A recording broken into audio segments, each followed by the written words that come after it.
Did you know that who and which can change the meaning of a sentence? Voyons comment. Les propositions relatives sont de deux types, defining relative clauses et non-defining relative clauses.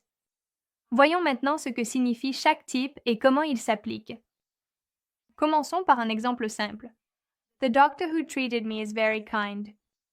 Dans ce cas, la proposition who treated me est essentielle pour savoir de quel médecin il s'agit. Sans cette proposition, la phrase serait ambiguë et le sens serait incomplet. Mais si nous disons The doctor who treated me is very kind, ici, la proposition who treated me ajoute une information supplémentaire sur le médecin, mais la phrase principale The doctor is very kind est complète et peut être comprise même sans cette proposition. Donc, la règle est simple.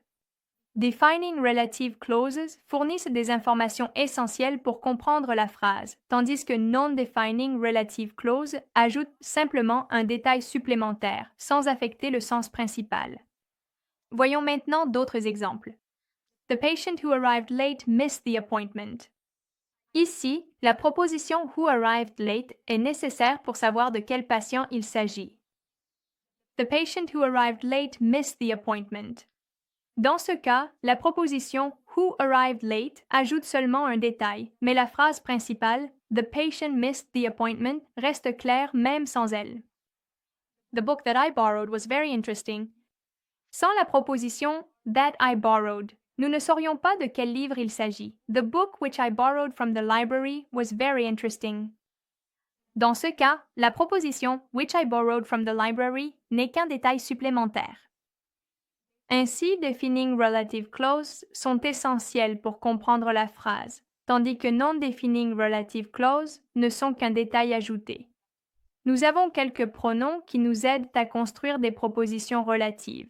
Who, whom, which, that et whose.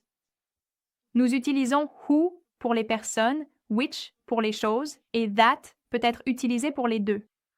Whom est plus rarement utilisé et il est plus formel. De même, nous l'utilisons pour les personnes. Whose nous aide à indiquer la possession.